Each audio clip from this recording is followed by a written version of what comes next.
paz do Senhor.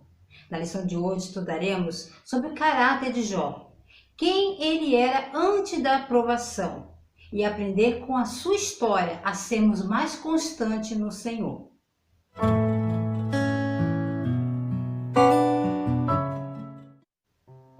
Bem-vindo a mais um Resumo EBD. Para você que é novo por aqui, eu sou a diaconisa Tânia Anjos, sou professora de Escola Bíblica Dominical. E chegamos ao final do trimestre de 2020 com as lições bíblicas da CPAD, com o tema A Fragilidade Humana e a Soberania Divina, o sofrimento e a restauração de Jó. O comentarista desse trimestre é o pastor José Gonçalves, líder da Assembleia de Deus em Água Branca, Piauí. A lição de hoje é a lição 2, que tem o título Quem era Jó? O texto áureo da nossa lição diz assim: Havia um homem na terra de Uz, cujo nome era Jó, e este era homem sincero, reto e temente a Deus, e desviava-se do mal. Jó, capítulo 1, versículo 1. A verdade prática diz assim: Quem zela por um caráter irrepreensível obtém testemunho acerca de sua integridade. A leitura bíblica clássica se encontra Jó, capítulo 1, do versículo 1 ao 5. Pegue papel e caneta e anote as referências que aparecerão aqui no vídeo. Já vou pedir para você se inscreva no canal, curta, comente, compartilhe no grupo do WhatsApp da sua igreja, ok? Então vamos lá. O narrador da história de Jó narra logo no primeiro versículo do capítulo 1 de Jó, do livro de Jó, as características que ele tem, que ele era um homem sincero, reto, temente a Deus e desviava-se do mal. O caráter define o que a pessoa é de verdade. Jó não era uma pessoa dissimulada de forma alguma, nem vivia a representar algo que não era. Jó não era um homem sem pecado, isso temos que deixar claro. Ele era um homem que também estava sujeito a pecar, mas tinha um caráter irretocável. O autor do livro de Jó dá vários adjetivos a Jó. Em hebraico, a palavra íntegro é tam, possui o sentido de inocente, sem culpa. No grego, segundo a Septuaginta, é alócrios, que significa verdadeiro. Ele era um autêntico homem de Deus, que não se corrompia, moralmente inocente. Etimologicamente falando, a palavra sincero vem de junção de duas palavras em latim, sine cera, e foi inicialmente utilizado pelos romanos, isso porque os artesãos, quando faziam vasos, era usado uma espécie de cera, e essa cera ela era tão translúcida, tão perfeita, que quando podia se ver o que tinha dentro, então não parecia que era feito de cera, parecia até um vidro. Então sincero ou sincera quer dizer sincera, ou seja, não parece que tem cera, não parece que é feito de cera. Então sincero vem dessa junção de sincera, sem cera, ou seja, é uma pessoa que você consegue ver ela por dentro, ver ela na verdade, como ela é de verdade, uma pessoa franca, uma pessoa verdadeira, uma pessoa leal, uma pessoa que não oculta, que não usa máscaras, porque também se usavam máscaras também feitas de ceras. Não é uma pessoa duas caras. Isso é uma linha de origem, de etimologicamente falando, a origem dessa palavra. Existe uma outra linha também da mesma palavra. Outra linha de origem é o adjetivo latino sinceros, provavelmente na junção de sim, um só, com ceros, que cresce, que se desenvolve, resultando na ideia de algo que é sempre igual a si mesmo, sem qualquer impureza, surpresa. Sua primeira opção no latim clássico era puro, que tem a mistura de boa qualidade. De qualquer forma, ou de uma linha de pensamento etimologicamente falando da origem da palavra, sincero é uma pessoa que é verdadeira, sem mistura, que não usa de situações, de dissimulações para fingir ser o que não é. Outro adjetivo dado a Jó é reto, que ele era um homem reto. Yashar, que significa reto. Jó era um homem justo, honesto, imparcial e direto. Sua justiça era notória tanto diante de Deus quanto diante da sociedade, diante dos homens. Na cosmovisão judaico, reto é aquele que, posto ao sol, não fazia sombra em nenhuma direção. Isso que significa ser reto. Abraham Lincoln, 16º presidente dos Estados Unidos, disse: o caráter é como uma árvore e a reputação como sua sombra. A sombra é o que nós pensamos dela, a árvore é a coisa real. Outro adjetivo dado a Jó é temente a Deus e desviava-se do mal. Temente, iaré, e desvia-se do mal, vessar merá. Temer ao Senhor significa respeitá-lo por seu caráter, seus atos, suas palavras. Esse temor não é o medo, mas sim a reverência amorosa de um filho diante de um pai. Um respeito que conduz à obediência.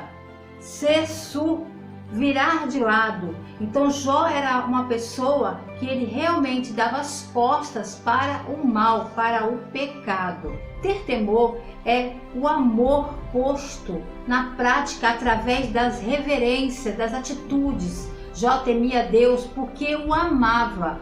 Desviar-se do mal era o objetivo de Jó, visto que ele era uma pessoa obediente a Deus. Sem o temor do Senhor, é impossível o homem desviar-se do mal. Muito antes de Salomão, Jó praticava o que o homem mais sábio do mundo posteriormente ensinaria: teme ao Senhor e aparta-te do mal.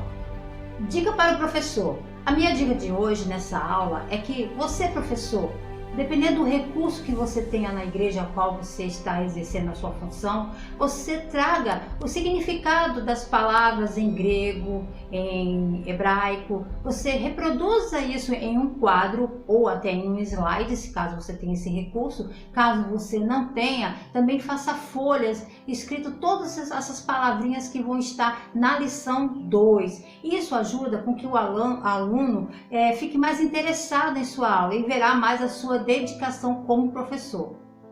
Jó era considerado um conselheiro da cidade. Ele era não só um homem próspero, mas um homem muito sábio. As pessoas rodeavam ele para pedir conselho, para ouvi-lo. Ele era uma espécie até de juiz, podemos colocar assim. E as pessoas se reverenciavam a Jó. Todas as classes sociais, as comunidades vinham até ele e reverenciavam e homenageavam Jó. Mas isso é tema para a lição 10.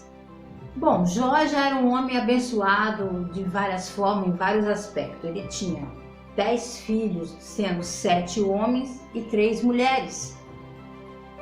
Ter muitos filhos naquela época, nessa época aqui que nós estamos estudando, era sinal de bênção, né? Era um sinal que a pessoa era muito abençoada pelo Senhor. Tinha também muitos amigos, Jó tinha muitos amigos. Era um homem de grande riqueza, não só material, mas também de alta posição social. A Bíblia nos afirma que Jó era o maior do que todos os do Oriente. Então dá para se imaginar quem era Jó no meio daquele lugar, naquela cidade. Maior em sabedoria e maior em riqueza também. Mas seu coração não estava preso à riqueza. Isso é notório quando estudamos o seu livro. A Bíblia deixa claro o seu patrimônio. Ele tinha 7.000 ovelhas, 3.000 camelos, 500 jumentas e 500 juntas de boi.